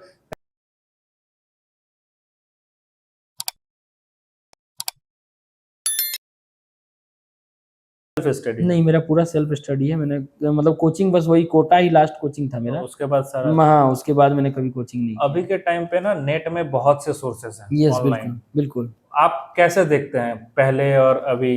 जो हमारे पास रिसोर्सेज नहीं होते थे, कोचिंग सेंटर्स पे लोग जाते थे, लाखों रुपए खर्च करते थे। अभी कोचिंग सेंटर जाना चाहिए, वर्थ इट है या नहीं है? इस पे क्या रहा है? क्योंकि मैं ये क्वेश्चन इसलिए कर रहा हूँ, बहुत से यंगस्टर हैं अभी क्या करते हैं, क्योंकि माँ बाप को पता नहीं होता है कि कितना खर्च आता है, बिल्कुल। और वो कोर्सेज का तो एक लिमिटेशन है, लाख 2 लाख 3 लाख रुपए लग जाता है। Yes yes. ठीक है, आप अपने फैमिली को जाके बताओ कि मुझे ये कोर्स करना है भाई, मुझे कोटा जाना है, मुझे दिल्ली जाना है, आपने तो अपने फैमिली को लाद बता दिया दिया। उसके सर पे कि यस। अब उनके पेरेंट्स कैलकुलेशन पे बैठ जाते हैं कि मेरा पूरा बजट हिल जाएगा, मैं ये पैसे कहाँ से लेके आऊंगा।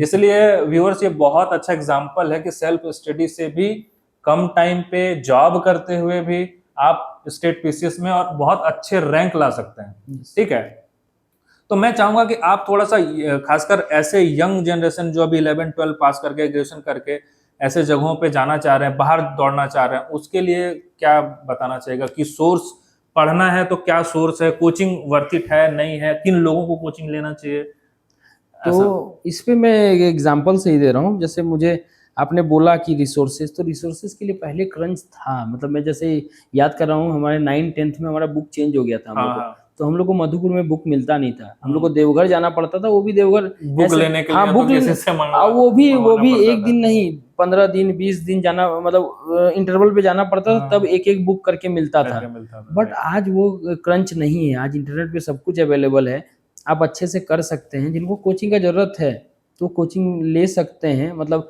मेरा ऐसा कोचिंग की तरफ कुछ मतलब बेसिस कुछ ना फॉर ना अगेंस्ट, ज़्यादा कुछ नहीं है। जिनको ज़रूरत है, क्योंकि बहुत लोग कोचिंग से भी बहुत अच्छा करते हैं।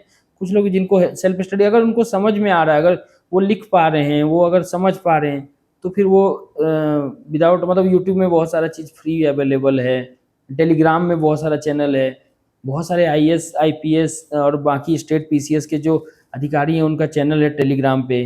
वो लोग बहुत ही अच्छा गाइडेंस देते हैं, वो अपना नोट्स शेयर कर देते हैं। तो आप इससे ज़्यादा आपको क्या चाहिए? मतलब मैं बहुत सारे मतलब उनको बहुत सारे लोगों को फॉलो किया था। मतलब जैसे एक मतलब उनका मतलब वो प्रीति मैम करके एक हैं, मतलब वो सिविल सर्वेंट है। हाँ। वो आई थिंक आईपीएस हैं, पहले तो आईआरएस थी, पता नहीं, वो पॉलिटिकल साइंस उनका ऑप्शनल था। तो मैं उनका मतलब उनका कॉपी जो प्रेजेंटेशन रहता था मिल जाता है आजकल, हाँ वो प्रोवाइड करा देते हैं हाँ, तो वो टेलीग्राम मुझे चैनल बहुत पे। अच्छा लगता था। बहुत राइटिंग जो उनका मतलब जो लिखती थी वो बहुत अच्छा लगता था। तो मतलब तो मैं उनका नोट्स काफ़ी, मतलब मेरा पॉलिटिकल साइंस मतलब ऑप्शनल नहीं है, देन ऑल्सो मैं उसको चाहता था कहीं यूज़ कर लूँगा मैं इसको। तो उनका कभी कभी मैं उनका नोट्स पढ़ता था, तो वो अच्छा लगता था।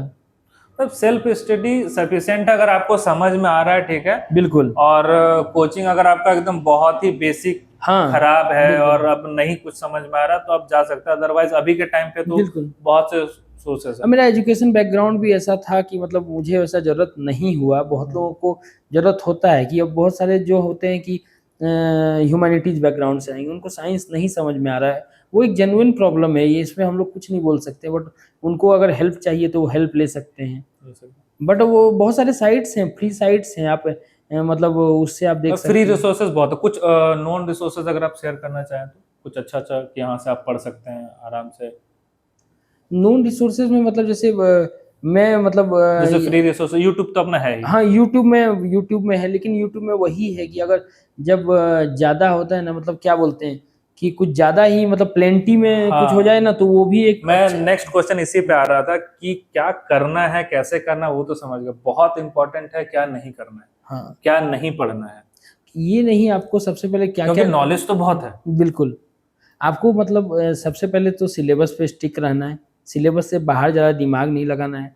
आपको परफेक्ट आंसर ज़रूरी नहीं है आपका परफेक्ट आंसर आपका परफेक्ट नोट्स बन जाए या परफेक्ट आंसर आप हो जाए। क्योंकि एग्ज़ाम में काफ़ी बार होता है ना कि उस एग्ज़ाम प्रेशर में सारे पॉइंट्स ही रिकॉल करना बहुत बड़ा बात होता है। बिल्कुल। तो सारे पॉइंट्स अगर रिकॉल करके आप उसको लिख दिए, सही से प्रेज़ेंट कर दिए, वो भी आपका एवरेज सारे क्वेश्चन आप समझिए 4-4 क्वेश्चन रहता है। पहला पेपर में 4 रहता है, फिर दूसरे में 4, 8, 12 और फिर साइंस एंड टेक में 5, 17 क्वेश्चन है। ज़रूरी नहीं 17 में 17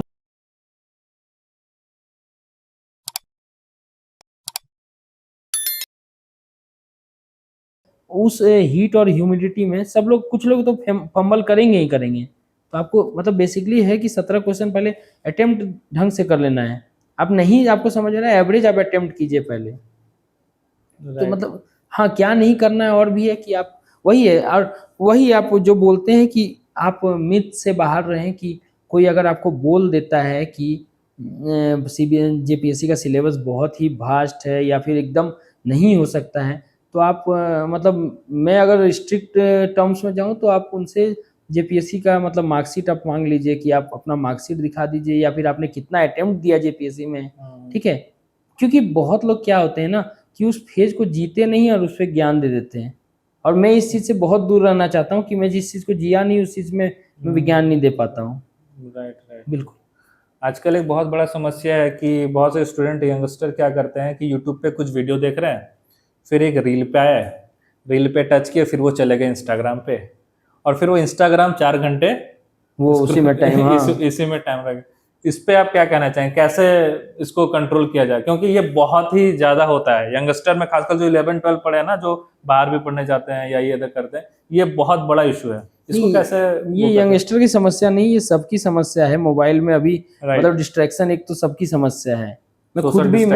मैं खुद भी रहता था, तो उसका वही उपाय है, या तो आप कोई लाइब्रेरी में मतलब पढ़ें या फिर आप वही आईपीटी जैसे ऐप इंस्टॉल कर लें कि आपका ऐप को वो उस टाइम के लिए आपको डिसेबल कर देगा। आप वो एपन ऐप आप यूज़ ही नहीं कर पाओगे, जब तक आप आईपीटी बंद नहीं करोगे।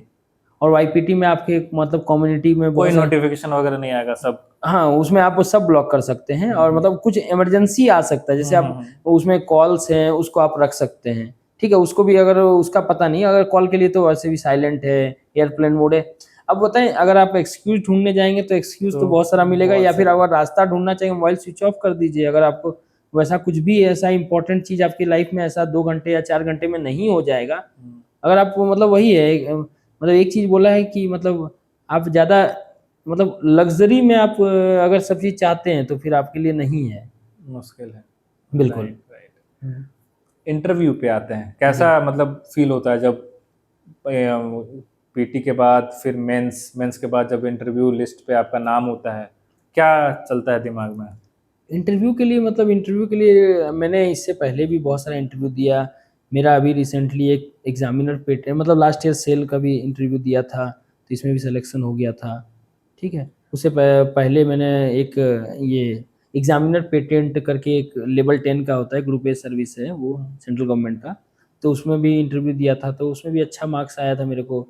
मतलब one of the top marks आया था, तो मुझे इंटरव्यू का उतना टेंशन तो नहीं मतलब था। पहले से तैयारी था इंटरव्यू का। हाँ, इंटरव्यू बट का बहुत लोग क्यूरियस होते हैं जानने में, स्टेट पीसीएस का इंटरव्यू कैसा होता है, पैनल कैसे होते हैं? वो अभी 12th आया था ना, 12th फेल, हाँ, हाँ। पूरा कैसे कि भाई पूरा माहौल कैसा रहता है इंटरव्यू का? नहीं, वो कैसा एक्सपीरियंस था मतलब? काफ़ी कॉर्डियल रहता है, मतलब मैंने मतलब वो, क्योंकि यूपीएससी में जो इंजीनियरिंग सर्विसेज लेते हैं वही ऑलमोस्ट मतलब सारे बोर्ड मेंबर्स वही रहते हैं सिविल सर्विसेज में, तो वो काफ़ी कॉर्डियल ही रहते हैं। वो आपको कभी भी ऐसा हैरास करने के लिए या फिर आपको मतलब परेशान या आपको टेंशन में जाने के लिए वो आपको मतलब ऐसे स्टार्ट करेंगे, आप नहीं बता पाएँगे तो आपको बहुत कम्फर्ट करेंगे। यहाँ पे भी वैसा ही एकदम बिल्कुल माहौल था।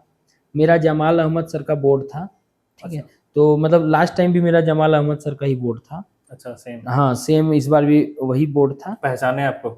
नहीं, ऐसा नहीं है, वो तो उनके पास तो बहुत लोग आते, बहुत से हाँ, आते हैं, वही, राइट, वही। राइट। बहुत सारे लोग आते होंगे, इस बीच बहुत सारा एग्ज़ाम होता है, तो ऐसा मुझे तो नहीं पहचान। आपका तो चलिए होता है कि आपने बहुत सारे इंटरव्यू हाँ, पार किया, तो वो एक होता है कॉन्फिडेंस वाला, और आपने यूपीएससी पे भी टेक्निकल पे वो इंटरव्यू फेज पे 3-3 बार गए। हाँ, हाँ, तो वो दुख-दुख वाला होता है अभी भी इंटरव्यू के पहले कि क्या होगा, नहीं थोड़ा, होगा? हाँ, थोड़ा बहुत तो होता ही वो है, पूरा मतलब कितना भी हम लोग वो दिखा लें कि मतलब मास्टरी हासिल हाँ। कर ली है, लेकिन अब इंटरव्यू बहुत ही अनसर्टेन होता है। मतलब जब मुझे याद है कि मैंने फर्स्ट टाइम जब मैं 2000, इंटरव्यू सुनना चाहता हूँ कि कैसा रहा पूरा एक्सपीरियंस, आप बताइए आराम से कैसे था इंटरव्यू? मेरा इंटरव्यू मतलब फर्स्ट हाफ में किस ही तारीख को था? मेरा 17 जून को था। 17 जून को। मतलब अच्छा। वो एक मेरे लिए हार्ड, मैं शेयर करना चाहूँगा, मतलब मेरे लिए कोई हार्ड फेज़ था, क्योंकि 17 जून 2022 को ही मेरे पापा चले गए। मतलब अच्छा, हाँ, से इस दुनिया से। ओहो! हाँ, तो मतलब वो मेरे एक हार्ड फेज़ था। मतलब 17 जून को मैं ना चाहता हूँ कि शांति से थोड़ा-सा रहूँ।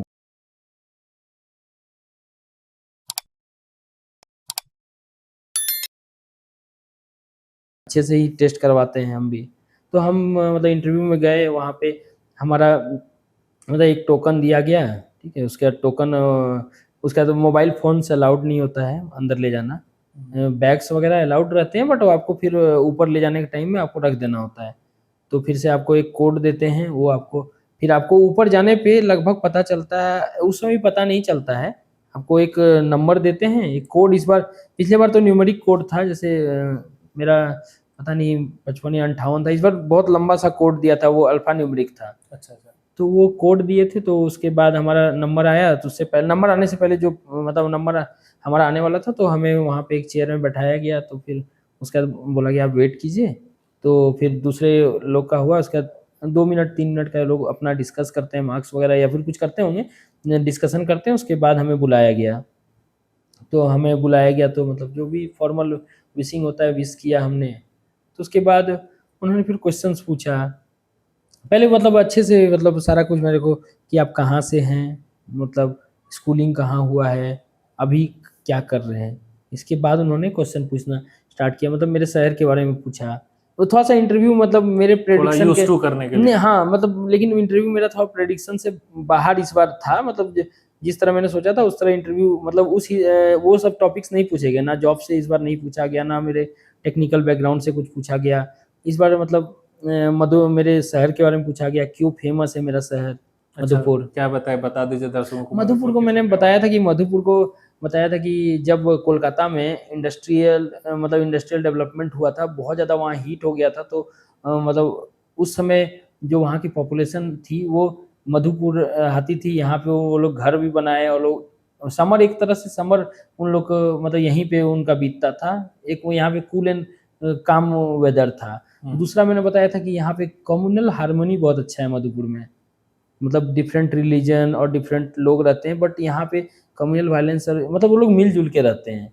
तो ये एक राइट। हमारा मतलब एक स्पेशलिटी है मतलब मधुपुर का। तो ये चीज़ बताया, तो फिर वो लोग फिर पूछे आपके घर के बगल में ही ये जामताड़ा है, वो क्यों फ़ेमस है? साइबर हाँ, तो मैंने सिक्योरिटी। डायरेक्टली इस पॉइंट पे ऐसे नहीं गया साइबर क्राइम, हाँ, हम हाँ। बोले it is famous for negative news in recent times. तो फिर वो इंटरव्यू हिंदी में हो रहा था, इंग्लिश में? वो आप मिक्स चल रहा था, अपने आप हाँ। हिसाब हाँ, से चूज़ कर सकते हैं। चूज़ हम लोग कर सकते हैं, बट वो हमेशा मतलब वो अपने मिक्स ही हिसाब करता से है। ही चलता है। उसपे कोई वो नहीं है ना, मतलब कोई वो हिंदी रेस्ट्रिक्शन मीडियम नहीं। वाले भी और आपका कोई मीडियम क्या था? मेरा इस बार मैंने हिंदी डाला था, पिछली बार इंग्लिश डाला था, पर पूरा हिंदी में इंटरव्यू चला था। अच्छा। तो मैंने इस बार सोचा हिंदी डालते हैं, मतलब हिंदी डाला था, बट वो कोई उस पे रेस्ट्रिक्शन नहीं है, आप जिसमें भी कंफर्टेबल हैं, वो लोग जिस चलिए, लैंग्वेज में पूछते थे, मैंने तो उस उसी लैंग्वेज में लैंग्वेज जवाब में देता राइट, था। हाँ, फिर बिल्कुल। Then next? फिर वो जामताड़ा के बारे में बताया, फिर उन्होंने पूछा कि अच्छा ठीक है, नेगेटिव न्यूज़ के लिए फ़ेमस है, तो बताओ कि जामताड़ा में पॉज़िटिव क्या है? तो फिर मैंने उसका कुछ ये सब बताया कि वहाँ पे भी टूरिस्ट स्पॉट बहुत सारा है, सिकटिया डैम बगल में है, हाँ। तो वो सब मैंने बताया था। वो ये सब अभी मैं एक्चुअली वही अगर 2022 का मुझसे पूछा जाएगा तो मैं इतना चीज़ें नहीं बता पाऊँगा, लेकिन अभी 2025 में पूछा जाएगा तो मुझे झारखंड का अब आइडिया अच्छे से है। मतलब मैं बहुत जगह घूमा, तो इस बीच में मतलब यहाँ जॉब करते टाइम मतलब तो मैं अभी जानता हूँ चीज़ों को। फिर उन्होंने पूछा मतलब कुछ बहुत ही फैक्चुअल क्वेश्चन पूछे। उन जमाल अहमद सर बोर्ड में एक चीज़ रहता है कि वो थोड़ा-सा फैक्चुअल क्वेश्चन पूछते हैं लोगों को। तो वो मेबी पता नहीं शुरू में थोड़ा-सा मतलब उस टेस्ट करने के लिए फैक्चुअल पूछते हैं। आपसे उम्मीद नहीं किया जाता कि आप सारे फैक्चुअल आंसर दे ही दो। जैसे मुझसे पूछा गया कि मधुपुर कॉलेज जो बना था, तो उसके एक प्रिंसिपल थे, वो बाद में विधायक बने, उनका नाम बताइए?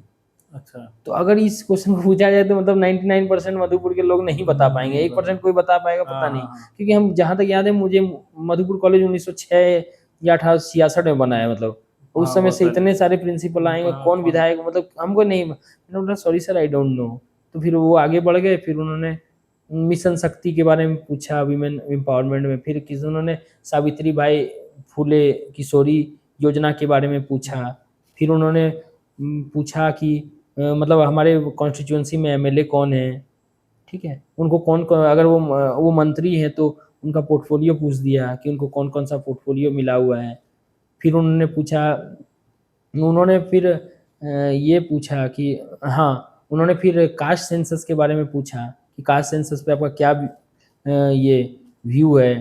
तो मैंने उनको बोला ये कास्ट सेंसस ना ये सेंसस ना यूज़ करके इन्होंने इनुमरेशन यूज़ किया है जो एक ब्रॉड टर्म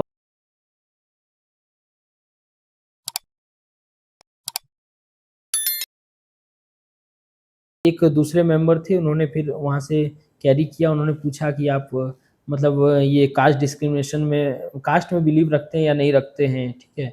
कास्ट डिस्क्रिमिनेशन पे आपका क्या व्यू है? क्या आपको लगता है कास्ट डिस्क्रिमिनेशन प्रेवलेंट है इंडिया में? फिर आप कास्ट डिस्क्रिमिनेशन को हटाने के लिए आप क्या कीजिएगा? तो वहाँ मतलब मैंने मतलब इंटरव्यू के लिए भी ना खुद से ही तैयारी किया था, मैं कोई भी मॉक इंटरव्यू या कुछ वैसा नहीं दिया था। तो मैंने मतलब उस समय इंस्टेंटली मेरे दिमाग में आया, तो उन्होंने बोला कि एक उपाय बताइए कास्ट डिस्क्रिमिनेशन को थोड़ा कम करने के लिए आप क्या कीजिएगा? तो मैंने बोला सर सबसे पहले हमारी जो कास्ट होती है वो हमारे सरनेम से पता चलती है। तो हम बोलेंगे कि सरनेम को निकाल देना चाहिए। अगर इसकी जगह कुछ कॉमन जैसे किसी का नाम है उसकी जगह बाद में या तो भारतीय टाइटल सबका भारतीय कर देना चाहिए या फिर वो फर्स्ट नेम बेसिस पे होना चाहिए। तो उन्होंने पूछा कि अगर ऐसा किया गया तो आप करेंगे ऐसा? मैंने बोला बिल्कुल सर ऐसा करेंगे। फिर उन्होंने धर्म पे पूछा कि आप न पॉलिटि हाँ, उन्होंने पूछा कि आप पॉलिटिकल साइंस में ये सब में इंटरेस्ट रखते हैं? हम बोले यस सर। तो फिर बोला कि आप रिलीजन जो है, रिलीजन से आप कहाँ तक मतलब रिलीजन के बारे में आपका क्या ख़्याल है? तो मैंने उनको अपना आर्टिकल 25 है तो उसमें बताया कि हमें फ्रीडम मतलब है कि हम अपना प्रोपेगेट कर सकते हैं, ठीक है? उन्होंने फिर वो पॉलिटिकल से रिलेट उसको ये पॉलिटिशियन से रिलेट किया कि आजकल बहुत लोग रिलीजन को मतलब बहुत ज़्यादा ये करते हैं, पब्लिसिटी करते हैं। तो आप इसमें कहाँ तक मतलब आप कैसे इसको हैंडल कीजिएगा? या फिर आपको आपको बोला जाएगा तो आप कैसे कीजिएगा? तो मैंने बोला कि जो भी लॉ के अंडर में रहेगा उसके अकॉर्डिंग हम काम करेंगे। जहाँ तक उनका जो मतलब जो लॉ एंड ऑर्डर होता है वो सब चीज़ें हैंडल करेंगे। बट हम कभी पब्लिसिटी के लिए खुद डायरेक्टली इन्वॉल्व नहीं होंगे। फिर उन्होंने पूछा ट्राइब्स के बारे में आप क्या सोचते हैं? ट्राइब्स के बारे में मतलब ये मतलब सोशियोलॉजिकल इवेंट्स मतलब ज़्यादा जितना भी सोच लेते हैं तो हाँ, ये मतलब जैसे यूपीएससी में एक फॉर्म होता है डेफ फॉर्म बोलते हैं हाँ, तो डेफ फॉर्म। जब जेपीएससी स्टेट पीसीएस में होता है नहीं, जेपीएससी में कोई डेफ फॉर्म नहीं होता है, उनके पास बट हमारा डेटा वो कुछ डेटा तो क्वेश्चंस मेनली इंटरव्यू का जो प्रिपरेशन है जो क्वेश्चंस बैकग्राउंड है हाँ। वो आपके ही पोर्टफोलियो के इर्द गिर्द घूमता रहता है। हाँ, पोर्टफोलियो के और करंट अफेयर से हाँ, आते हैं क्वेश्चन। करंट अफेयर से बिल्कुल आते हैं। मतलब हमसे पूछा भी गया कि मतलब विमेन एम्पावरमेंट के बारे में आप बोल रहे हैं, तो मिशन शक्ति पूछा गया था, उसके बाद फिर इसका बजट कितना है, ये पूछा गया। अच्छा। फिर मतलब एक मेघालय जो इंसिडेंट था, उससे भी रिलेटेड कुछ मतलब इनडायरेक्टली क्वेश्चन पूछा ही गया कि आप विमेन इतनी एम्पावर हो गई है, आप इस पे क्या बोलेंगे? मेघालय इंसिडेंट ऐसे मतलब उन्होंने डायरेक्टली नहीं पूछा, मैंने सबसे पहले पूछा उन्होंने कि कोई एक लेडी है जो बहुत ज़्यादा अभी न्यूज़ में आ रही है, ठीक है? तो मैं थोड़ा-सा मतलब सोचा फिर मुझे लगा कि ये शायद मेघालय इंसिडेंट पे जा रहे हैं बट मैंने इसको उस फॉर्म में नहीं बोल के मैंने सोचा इस तरह बहुत नेगेटिव हो जाएगा तो मन में सोचा कि हम चेनाब ब्रिज में जो डॉक्टर माधवी लता मैम थी, है मतलब वो उसकी आर्किटेक्ट एक तरह से है मतलब। तो उनके बारे में बताया कि वो 15 ईयर्स से इस प्रोजेक्ट में इन्वॉल्व थी, उनका डेडिकेशन था। फिर उन्होंने बोला नहीं इनके बारे में नहीं, कोई एकदम हॉट टॉपिक अभी बहुत ज़्यादा न्यूज़ में है। तो फिर मैंने उन्हें बताया कि आप मेघालय इंसिडेंट के बारे में बात करना चाहते हैं? तो उन्होंने बोला हाँ। तो फिर मैंने बोला हाँ, एक ऐसी लेडी है, ऐसा हुआ। तो फिर बोला आप ये ज़्यादा इम्पोर्टेंट नहीं हो गया? हम बोले कि देखिए सर, ऐसा है कि हम एक किसी इंसिडेंट या किसी एक व्यक्ति के कुछ वो काम करता है या कोई भी क्राइम करता है, उससे पूरे विमेन सोसाइटी को हम लोग ऐसे जज नहीं कर सकते हैं। तो फिर वो एग्री किए, उसमें बोले हाँ आप सही बोल रहे हैं। फिर हम लोग ऐसे जज नहीं कर तो सकते। इंटरव्यू पे जब आप नेगेटिव या पॉजिटिव किसी के बारे में बताते हैं तो इस पे भी इम्पैक्ट पड़ता है कि आप कैसे बिल्कुल, बात कर रहे हाँ हैं? बिल्कुल। अगर आप जस्ट एक हम लोग सोसाइटी में भी रहते हैं, जो इंसान हमेशा नेगेटिव बोलता है, तो हम लोग के दिमाग में भी एक इमेज बन जाता है कि ये तो नेगेटिव इंसान ही है। मतलब आपको क्योंकि एडमिनिस्ट्रेशन में आना है, तो आपको एडमिनिस्ट्रेशन में बहुत सारा आपको काम करना है, आपको काम के बीच में रोड ब्लॉक नहीं है, आपको रेड टेपिज्म ये सब कम करना है। मतलब हर चीज़ में आप बाधा ही बनते जाओगे, तो अब काम फिर कैसे होगा? कोई भी प्रोग्राम आता है, प्लान योजना आता है, तो वो अगर कैसे वो गो थ्रू होगा? उसको आप इम्प्लीमेंट करोगे ही नहीं, आप उसमें नेगेटिविटी ढूँढने लगोगे। मतलब एक तो मतलब मुझे जो लगता है वो उस पे भी असर हाँ, होता है। असर होता है। अच्छा, इंटरव्यू पे कई बार ये रूमर्स उड़ते रहते हैं, मीम्स भी चलते रहते हैं कि वो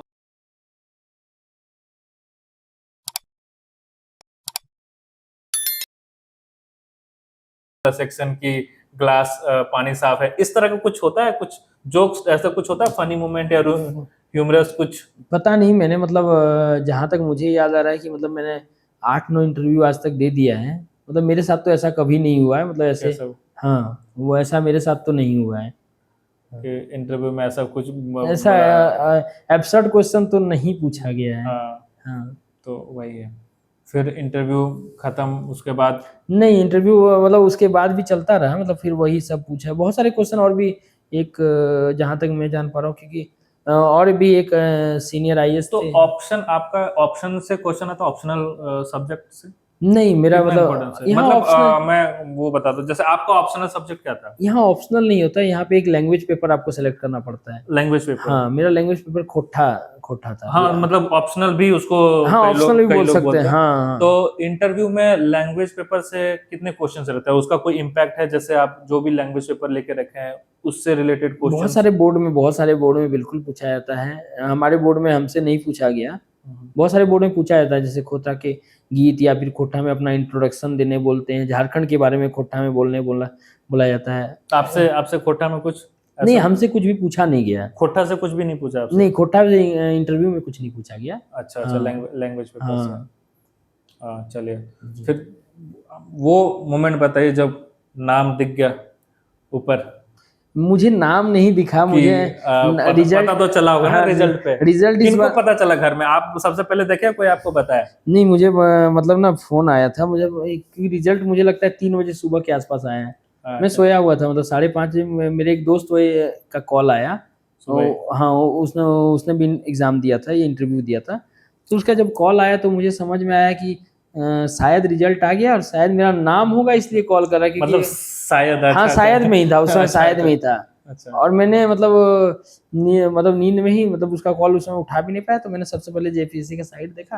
हाँ, फिर मतलब नाम सर्च किया तो नाम में मतलब आ रहा था नाम, मतलब तो इस दिखा। बार अच्छा लगा कि फिर वही है कि अरे चलो नहीं, मिल गया अच्छा मिल गया मिल अच्छा गया? लगा, बट मैं बोला ना ज़्यादा ही एक्साइटेड एक्साइटेड? नहीं हाँ, होता हूँ, ज़्यादा एक्साइटेड नहीं, मुझसे मतलब अरे अब तो अब सर बन गए, अब तो हो ही सकता है एक्साइटमेंट थोड़ा बहुत, क्या नहीं, क्या हम लोग को दिक्कत? मतलब ये चीज़ हम लोग को समझना है कि ये भी एक सर्विस है, जॉब है, इसको उस तरह से ही लेना है, बिल्कुल। ज़्यादा। फैमिली और हाँ। बाकी फ्रेंड्स का क्या रिएक्शन है अभी? हाँ, वो लोग काफ़ी खुश थे, वो लोग बताए, मतलब काफ़ी बधाइयाँ आई। फर्स्ट टाइम ऐसा, बाकी भी अचीवमेंट लाइफ में अच्छा लगा कि लाइफ में और भी अचीवमेंट हुए थे, बट लेकिन ये थोड़ा सा इतनी बधाइयाँ वो नहीं आई। हाँ, सरकारी बाबू वाला थोड़ा सा हाँ, एक्स्ट्रा पता नहीं अब एक्स्ट्रा हाँ, मिलता है। इतनी बधाइयाँ नहीं आती थी, अब वो चीज़ बधाइयाँ बहुत सारी आई।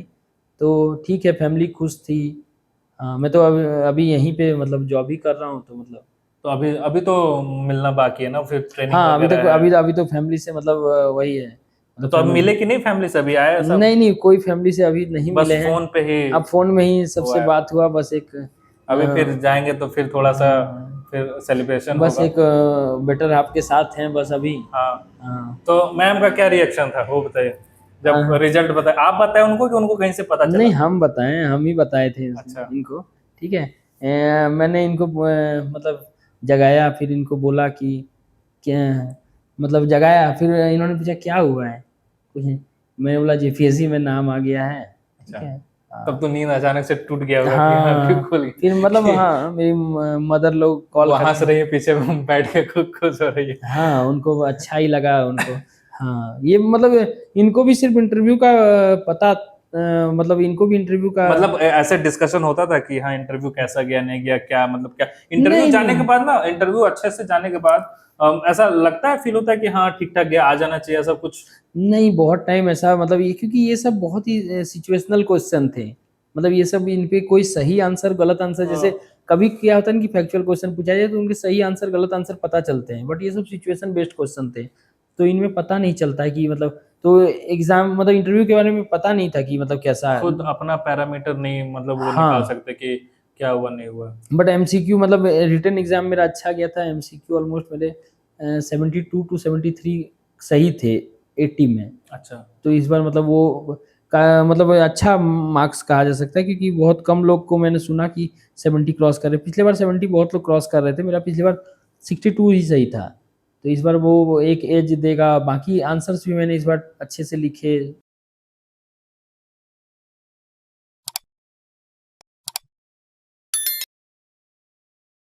सारी चीज़ों को जहाँ जहाँ हो सकता है, जहाँ डायग्राम ऐड करना मतलब हो। आंसर राइटिंग में जितना ज्यादा मैथ्स हाँ यूज करें आप। हाँ, जितना भी स्ट्रक्चर में मतलब कोई स्पेशल फॉर्मेटिंग बताना चाहेंगे आप एस्पिरेंट को कि आंसर राइटिंग में क्या फॉर्मेटिंग आपको यूज करना चाहिए? मतलब वो वही है, इंट्रो बॉडी कंक्लूजन जैसा ही है। मतलब इंट्रो सबसे पहले इंट्रोडक्शन देते थे, कोई भी इवेंट हुआ, जब पॉलिटिक क्वेश्चन आ गए तो उसमें आर्टिकल मेंशन कर दिए किस आर्टिकल में मेंशनड है। तो उसके बाद पूरा का उसके बाद उसका वही उस पे जो भी फॉर एंड अगेंस्ट या फिर मतलब थीसिस एंटीथीसिस लिखा, उसके बाद एक कंक्लूड कर दिया, बैलेंस कंक्लूजन हो गया। अब जैसे स्पेशलिस्ट जर्नलिस्ट का क्वेश्चन इस बार आ गया था पब बैड में, तो उसमें मतलब उसके मतलब ये कॉलम बना बना के उसके मेरिट्स डिमेरिट सारे लिखे। उस पे जो जो मतलब different different commission second ARC ने क्या मतलब उस पे था, तो उसका रिकमेंडेशन मतलब उस पे उसका क्या व्यू था वो लिखा।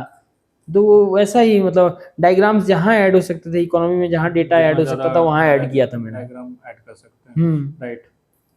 अब क्या प्लानिंग है, मतलब अभी पार्टी वार्टी खत्म हुआ, अभी और चलना है या फिर मतलब यूज टू? नहीं नहीं, पार्टी, हाँ पार्टी थोड़ा बहुत अभी अभी तो है, हुआ नहीं है अभी कुछ। अभी होना है पार्टी, हाँ, अभी पार्टी कुछ भी खास बाकी है। नहीं हुआ है। अभी हाँ। हम लोगों का भी पार्टी हम करेंगे हम लोग हाँ आराम से। बिल्कुल। तो नेक्स्ट की जब आप एज ए अधिकारी आते हैं बिल्कुल झारखंड में, बिल्कुल। अभी आप झारखंड को कैसे देखते हैं, क्या है आपके अकॉर्डिंग, क्या आप करना चाहेंगे, क्या क्या पॉसिबिलिटीज हैं? आप कुछ तो एक प्लानिंग होता है ना एज ए अधिकारी, अगर बात किया जाए या हो सकता है पूछा जाए कि क्या करने वाले हैं, कैसे, क्या चीज़ की कमी, क्या बोलना चाहेंगे? झारखंड का मतलब झारखंड एक बहुत ही सुंदर जो है हिडन जेवल ऑफ इंडिया बोला जाता है, वैसा ही स्टेट है वो। मुझे ये बहुत थोड़ा सा समझने में टाइम लगा था। मतलब मैं मतलब मेरा ये जब भी मैं कॉलेज वारंगल में हुआ, फिर मैं जॉब भी उधर ही करता था, तो मतलब झारखंड कम आ पाता था, तो मैं इस चीज़ को समझ नहीं पाता था। बट मैं झारखंड जब घूमा, यहाँ के लोग बहुत अच्छे हैं। यहाँ का मतलब जो वेदर कल्चर सब कुछ अच्छा है। यहाँ के जो कल्चर्स हैं सारे जो, तो वो अच्छे हैं। तो मतलब अभी जैसे एडमिनिस्ट्रेशन में अब तो बहुत सारी चीज़ें आ रही हैं, डिजिटाइजेशन इतना ज़्यादा हो रहा है, तो ये सब चीज़ें धीरे धीरे रोड ब्लॉक्स जो भी हमारे रेड टैपिज्म है इन सबको ख़त्म करेगा। तो मैं भी इसमें एक पार्ट बनना चाहूँगा, मतलब जहाँ तक हो पाएगा अपना कंट्रीब्यूशन देने की कोशिश करूँगा। चलिए, अच्छा फटाफट कुछ कुछ क्वेश्चन करते हैं, उसके बाद फिर इसको एंड को ले बिल्कुल। जाएंगे। कि अगर अभी कोई स्टार्ट कर रहा है, स्टार्ट प्रिपरेशन स्टार्ट करने का करेक्ट एज, करेक्ट टाइमिंग क्या है आपके अकॉर्डिंग, स्टेट पीसीएस का कब करना चाहिए?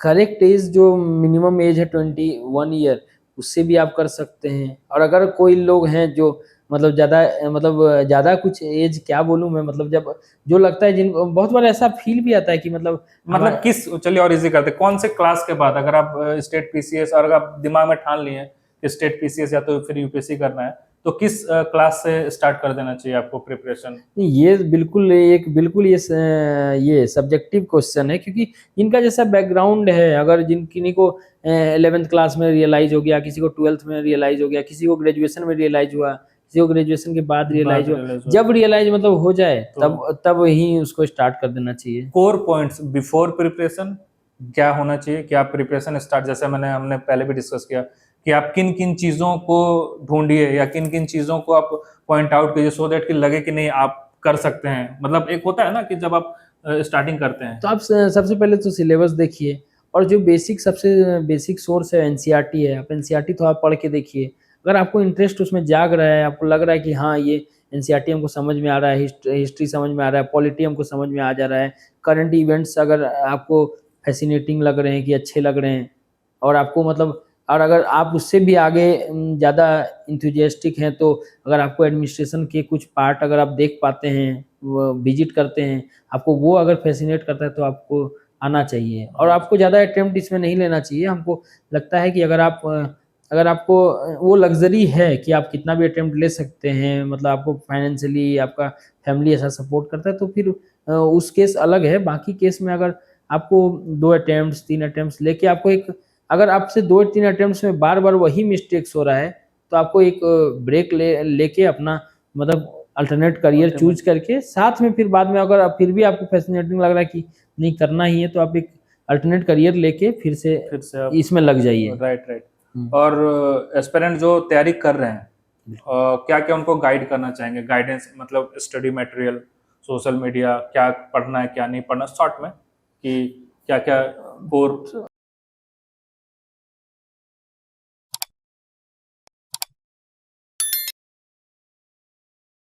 इग्नू के मटेरियल में भी मिल जाता है, बाकी लक्ष्मीकांत में मिल जाता है सारा कुछ, या फिर आप जो भी डिफरेंट आईएएस कोचिंग हैं, तो उनके भी अपने अपने 2 पेज 3 पेज में ऐसा ऐसा मतलब पॉइंट्स आते हैं, उसको देख के आप पढ़िए, तो वो है। उसके बाद आप इकोनॉमिक सर्वे और जो बजट है झारखंड का और इंडिया का, उसको आप पढ़िए, तो वो सब एक इम्पोर्टेंट रिसोर्स है। चलिए एक और आखिरी क्वेश्चन, आपका रैंक 45 आया, बिल्कुल। बहुत से लोग कुणाल जी को देख के इंस्पायर होंगे, तैयारी करना स्टार्ट करेंगे, क्योंकि आप जॉब भी कर रहे थे, इतना हेक्टिक था, फिर भी आपने ये सफलता हासिल की। आप क्या पर्सनल मैसेज देना चाहेंगे पूरे ऑडियंस को, क्या कहना चाहिए?